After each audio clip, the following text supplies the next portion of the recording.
Assalamualaikum warahmatullahi wabarakatuh. Perkenalkan kami dari kelompok 19 yang beranggotakan saya, Raditya Prisdiadi Wahana dengan NIM 187241064 dan teman saya. Rafael Evan Moses dengan NIM 187241079. Jadi, di sini kami akan membahas mengenai analisis pengaruh teknologi SRAN, Single Radio Access Network, terhadap modernisasi arsitektur jaringan telekomunikasi. Oke, ke slide selanjutnya ya memperkenalkan tentang tim kami yang terdiri dari yang sudah tadi jelaskan. Nama saya Rafael Evan dan teman saya Raditya Prasetyadi. Dan sekarang kita lanjut saja langsung ke slide ketiga yang akan menjelaskan latar belakang.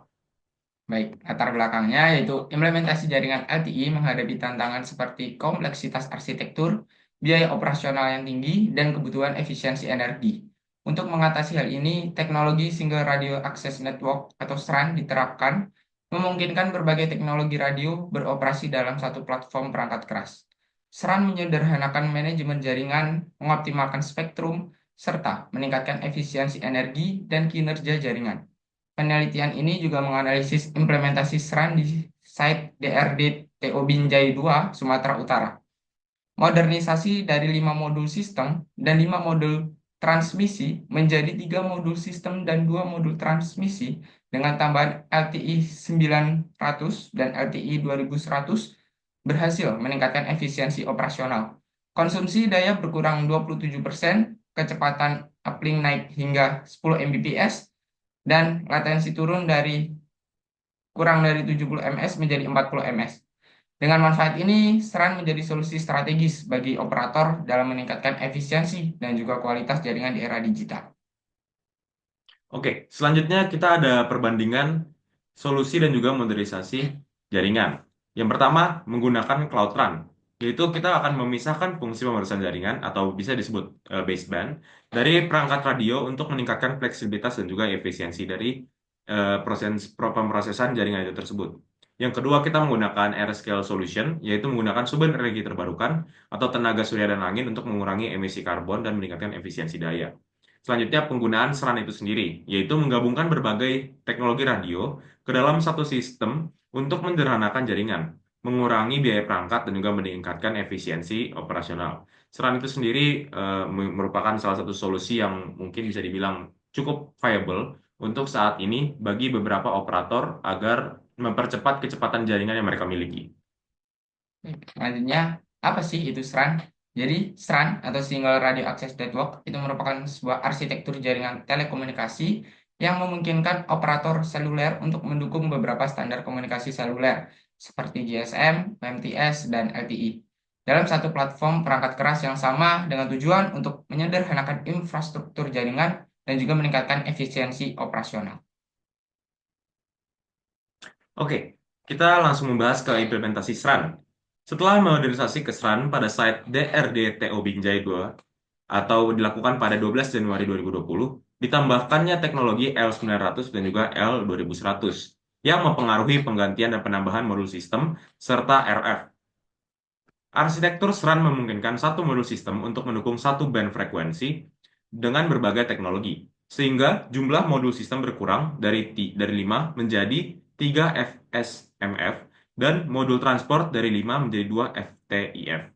Meskipun daya total meningkat menjadi 4.938 watt akibat penambahan LTI tersebut, yaitu LTE 900 dan LTE 2100, efisiensi daya tetap dihitung dengan membandingkan konsumsi daya pada konfigurasi awal. Hal tersebut menghasilkan efisiensi daya sebesar 27,12% dari awal. Baik, selanjutnya itu ada manfaat SRAN bagi pengguna. Yang pertama yaitu peningkatan kecepatan upload, di mana sebelum diterapkan SRAN, kecepatan upload di site DRDTO Binjai 2 hanya sekitar 1,5 Mbps. Hal itu menyebabkan pengiriman data seperti mengunggah file, melakukan video call, dan juga streaming menjadi lambat dan kurang stabil. Namun setelah implementasi SRAN, kecepatan upload meningkat menjadi 3,3 hingga 10 Mbps. Dengan peningkatan ini, pengguna bisa menikmati pengalaman yang lebih baik. Yang kedua yaitu pengurangan delay dalam pengunduhan data. Sebelum modernisasi jaringan menggunakan SRAN, waktu delay saat mengakses data di jaringan bisa mencapai 150 ms.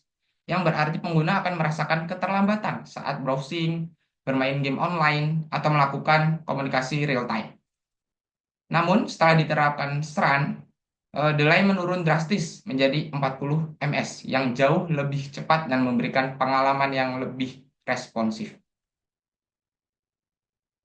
Oke, selanjutnya dari penelitian tersebut kita bisa menarik beberapa kesimpulan, yaitu 3 poin kesimpulan, yaitu yang pertama, SRAN terbukti untuk meningkatkan efisiensi dan kualitas jaringan LTE. Hal tersebut bisa dibuktikan berbasis dari penelitian yang tadi baru saja kita bahas ataupun dilakukan. Dan yang kedua, kita punya solusi strategis untuk menghadapi pertumbuhan lalu lintas data. Dikarenakan solusi-solusi yang bisa diterapkan mungkin tidak begitu efisien dibandingkan dengan SRAN yang sudah bagaimana bilangnya ya, sudah digunakan oleh banyak operator. Dan yang ketiga, ada juga modernisasi SRAN dapat diterapkan lebih luas di dalam industri telekomunikasi. Oke, selanjutnya kita juga mengutip beberapa referensi, yaitu dari Sumati dan Umah pada tahun 2017 dari suatu buku, yaitu Baseband Processing Technology Supporting All Mobile User, International Journal of Electronics and Communication Engineering Technology, yaitu artikel ke-8 halaman 43 sampai 51. Kita juga mengutip satu artikel dari suatu penelitian mengenai SRAN, yaitu dari jurnal lipln.id, yaitu tentang energi, artikel 945. Baik, cukup dari kami. Terima kasih dan mohon maaf bila ada kesalahan kata. Sekian dari kami.